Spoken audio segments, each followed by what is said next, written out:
in a general sense, I'd say if you take the risk of being not the smartest person, then you are more prone to actually learning and getting closer to being the smartest person, at least in that topic. Welcome to another episode of Young Entrepreneurs with the Green Roof team. Today we have one of our managers, Stephen Schulte. Stephen, how are you doing today? I'm pretty good, bud. How are you? Going pretty slow. Winter is finally coming in, so it's getting a bit chillier, so I'm beginning to wear more long-sleeved sweatshirts now. It's not weird. Dude, this ain't winter. This is fall. I don't know what you're talking about. Now in Chicago, it's been about like 30s, 40s in the morning, and then it only goes up to like 50s or 60s, so it's coming soon. I see. Yeah. See, down south, we're just hitting autumn right now. Coolio. Well, Stephen, today we're going to be talking about an interesting topic that comes from The Entrepreneur Mind, a book written by Kevin Johnson. And today's topic is you don't always need to be the smartest one in the room. So kicking off today's conversation, we have a quote from George Clooney, and it says, you never really learn much from hearing yourself speak. So when you hear that, what does it make you think of? So whenever I hear that quote, I think back to my time at camp. I was always told that I was a very introspective person and very thoughtful about other people because I never talked much. But when I did talk, it was more productive than just, blurting out whatever came to mind. And so you learn a lot more about people when you actually give them the time to express themselves and to speak. And you're not going to know every answer. So it's ridiculous to always be the one speaking. Yeah, I couldn't agree more. The more you speak and the more you share, the less that you get to hear others' perspectives. And like you said, you never know the answer to every question. And that's where the beauty of conversation can come in. There's another quote that came out of the book I wanted to throw in the beginning here. And it comes from the author's experience at a conference where he was hearing a panel of different CEOs talking. And one CEO, he identified, many people others did too, that he wasn't the most articulate. He had a hard time speaking and even putting subjects and verbs together in the same sentence. But at the end, the CEO made a pretty bold and truthful statement that really shocked everyone. And it was, I may not be the best speaker or the most articulate, but I know how to put together the right people.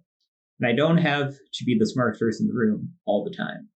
So taking that along with George Clooney's quote, how does that further your knowledge and your thought process on not needing to be the smartest person in the room?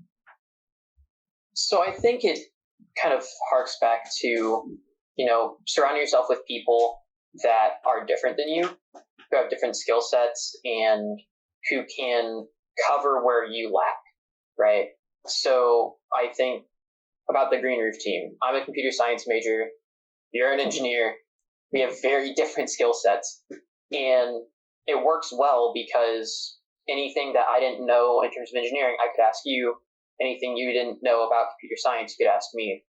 And it makes you kind of think more about, how you want to approach a situation. And it teaches you to ask for help because you're acknowledging the fact that you don't know everything. You're not going to get stuck as much as somebody who thinks that they can just do everything on their own. Mm-hmm. And connecting that to our own experience in the past 2 years, mainly with the electrical side of the wind turbine, definitely we did not know all too much about connecting the circuits, soldering at an expert level, let alone how to design the circuit, but we had someone come in and help us.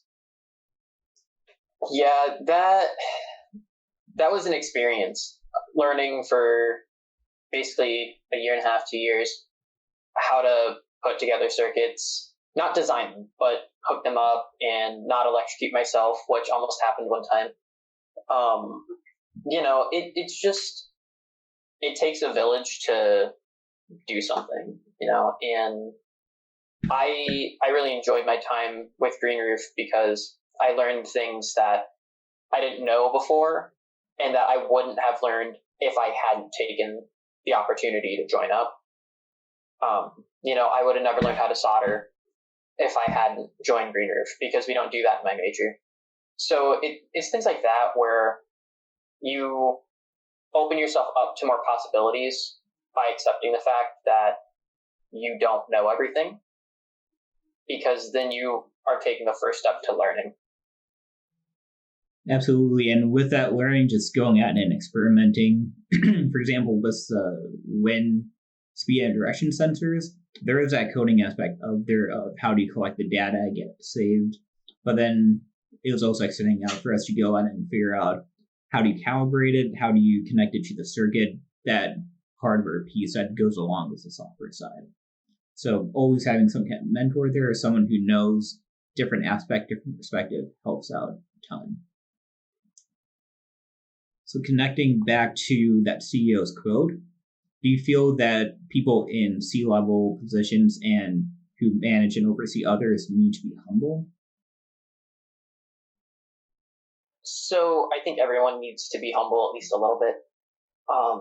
I think it depends kind of what you mean by that. So if you mean they shouldn't take their job as, say, CEO as I'm better than everyone else at this company, then yeah, I agree. They shouldn't be like that. But at the same time, they should be very proud of the fact that, they are the CEO and they were able to put together this team. So I think being humble, it depends on the aspect that you're asking. But yeah, generally I would agree. Awesome. Cool.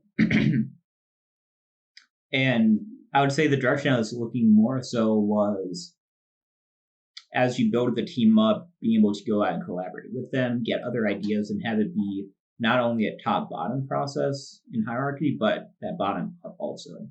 Like, for example, developing OKRs, objective key results, and being able to help give a direction that aligns with the company, but then also be able to build it with others who are going to be tackling those key metrics, the key results.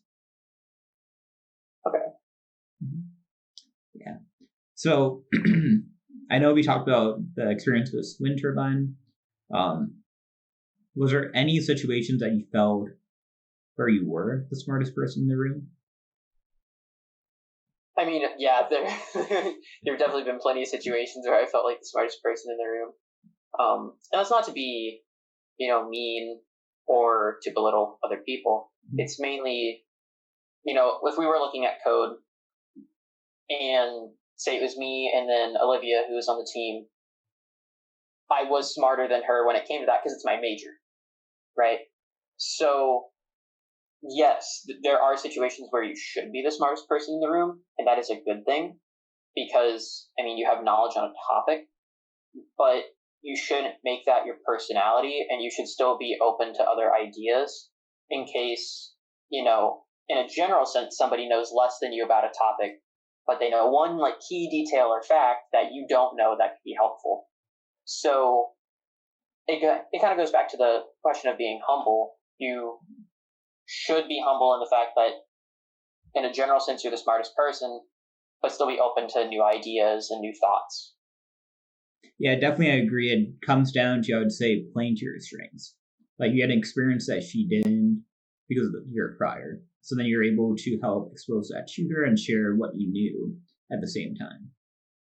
Yeah, and so I just started research with one of my professors working on a federated learning algorithm, and we're talking about security for the system and everything.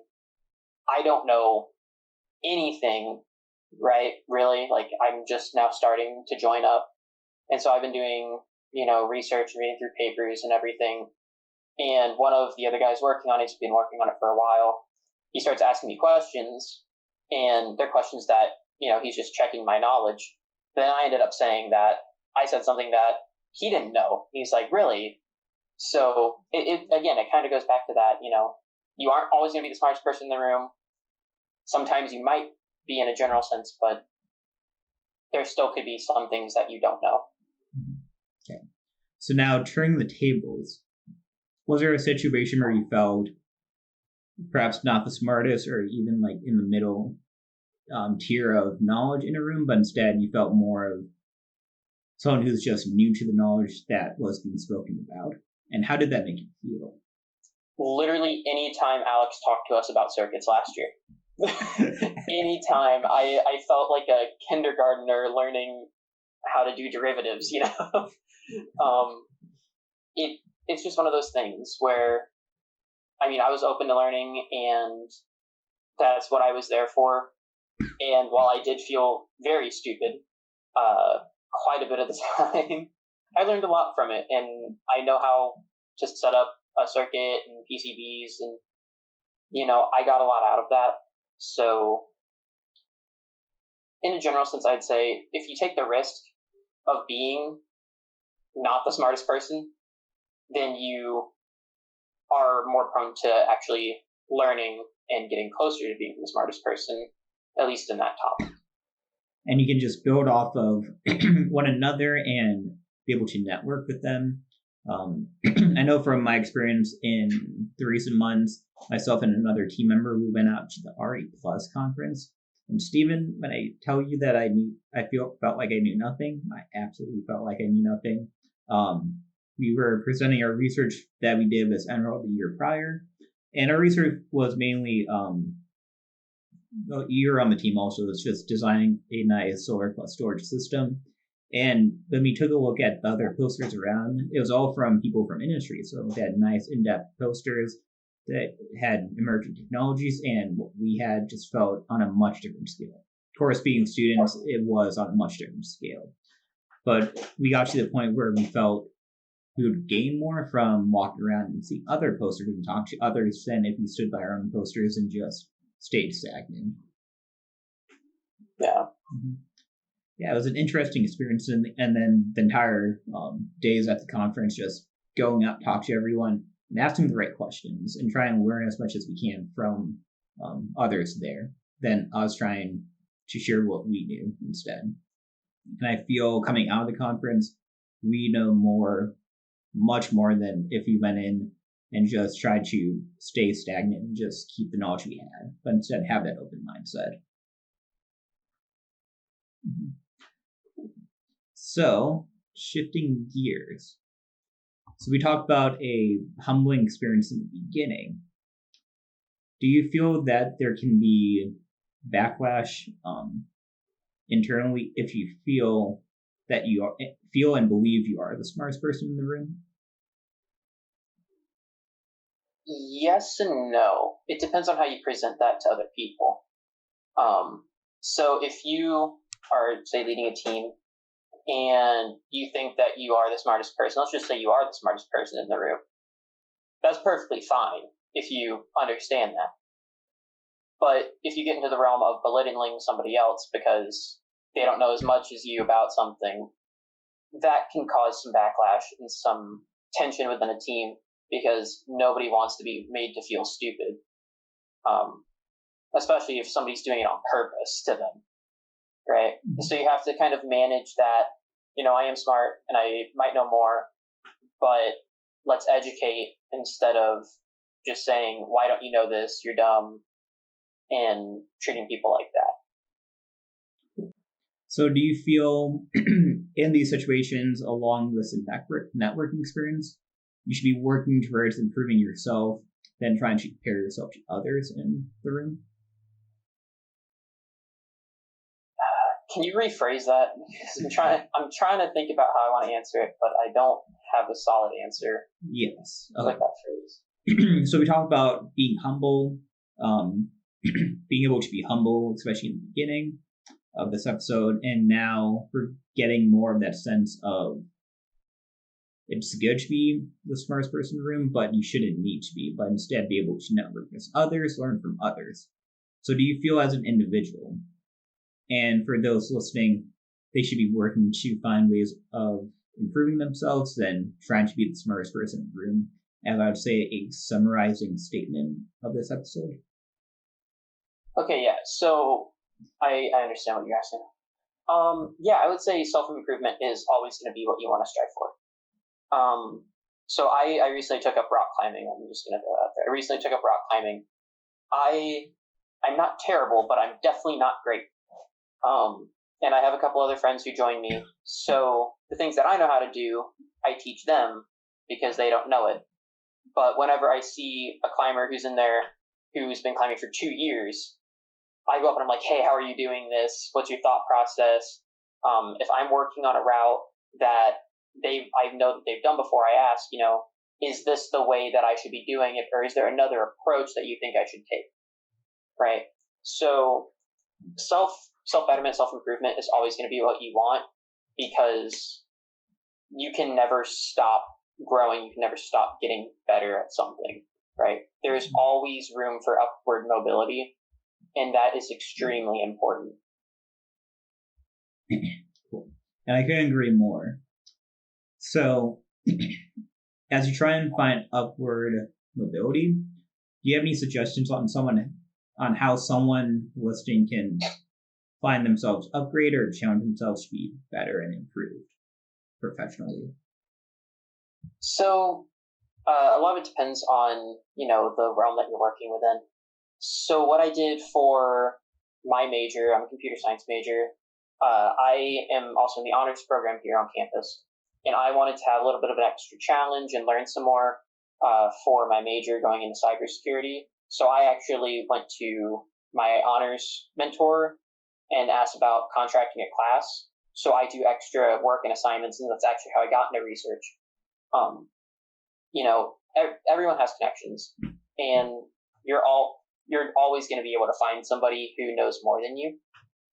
It's about taking those steps to try and get into whatever it is that they're doing too, right? So, like with my professor who's in research, I went up to him and I was like, I don't know much about this, but I really want to. Do you have anything that I can do? He's like, yeah, I can find you something. And it just kind of worked out like that. So, say you're in like a professional setting, say you're just working at a computer science company, you're doing data analytics, your odds are you're not going to be high up on the food chain. There's going to be somebody who's been there longer than you or has like more qualifications. Just go talk to them. A lot of times people, if they're really good at something, they're going to want to talk about it. So just start conversations and build rapport with somebody, and eventually you might get put into a position to do like an apprenticeship under them, or they'll mentor you a little bit in whatever it is. So that would be my best advice. Yeah, I couldn't agree more. Finding a good mentor, finding others who can help support you and your endeavors couldn't be the most important step in anything you do, because they have the knowledge, they can share it with you, and if it's not the exact formula and they have something similar, they can help contribute to that by sharing what they do know. A few other tips I would say I have is find different conferences, meetups, anywhere you can go and be with people like-minded or in the same field of interest. Additionally, seminars, webinars, any kind of events in general, I would say. And coming into that idea of community and mentorship, do you feel the law of averages can be applied in this situation? Please refresh me on the law of averages. Yes. So the law of averages, it's similar to that. It's where the quote of you are the average of the 5 people you spend the most time with comes from. So I believe that to have a particular outcome, you need to see that happen over a frequent amount of time. So it happens over and over again. So if you spend time with people who are say business owners, you'll see yourself trending towards being more of a business owner. Does that make sense? Yes. Okay. Yeah, it does.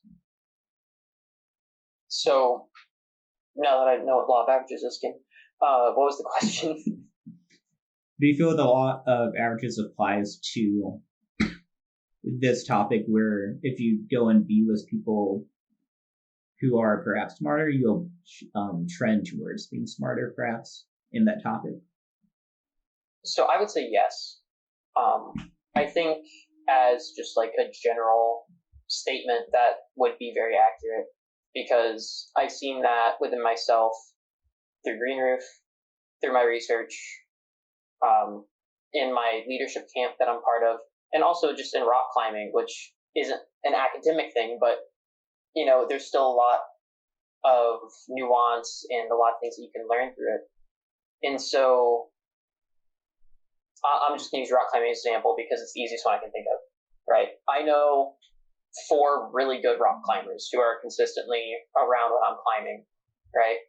Sometimes I don't even climb, I just watch them climb because, seeing somebody else do it, seeing the techniques that they use and employ, you start to pick up on that and you start to think about, how can I do what they're doing, but apply it to my level because, obviously they're better than me, they're doing stuff that's harder, but how can I take what they're doing and make it my own and make it worth, learning?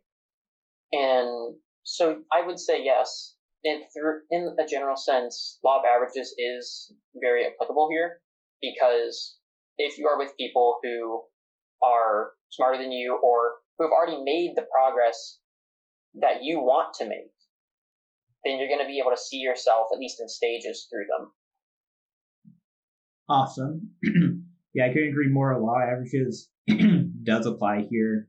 And I love your example of the rock climbing, being able to not only practice with others, but just watch them and see how they're going about it and learning from them. The entire ideology behind networking of sharing, but then also giving at the same time. So, Stephen, before we conclude today's episode, I have a little bonus content. So there's research done by a university in Switzerland where they published a study where they looked at about 380 mid-level managers in an organization. And they found that these individuals, generally, they had a higher IQ than the general population. And specifically where they saw a leader's IQ above 128, they engaged in less effective leadership practices and methods. So there is a linear relationship between IQ and effective leadership. And as a baseline, like IQ is like the standard, is a type of standard score that indicates how far above or below one is in terms of critical thinking. So when you hear this and the linear relationship specifically between IQ and effective leadership, does this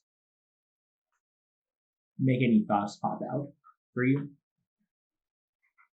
So many. Yeah, I think there is a sweet spot between being really smart and being a good leader. You can be the smartest person in any topic, but if you've spent your entire life only learning that and you don't talk to people, right, and all you know is like book smarts and you're doing it yourself, how can you communicate that to others? At the same time, if you don't know anything about a topic, but you're a really good speaker, how can you lead a team? So I think that it doesn't surprise me that there is that correlation between IQ and good leadership. And it doesn't surprise me that there is kind of a cutoff where it starts going down, because just as kind of a fact of my life, I've seen that before, where you have really good speakers, but they don't know anything. And then you get to that kind of, I know a lot and I can talk about it. And then you get to, I know so much that I don't even know where to start. And I don't want to talk about it because I feel like it's a waste of my time. Wonderful. I couldn't put that any better than you just have. So, Stephen, thank you for jumping onto the podcast today. Yep, thanks for having me. And if anyone out there is interested in learning more, we encourage you to Google and search on the topic of why it is and is not to be the smartest person in a room.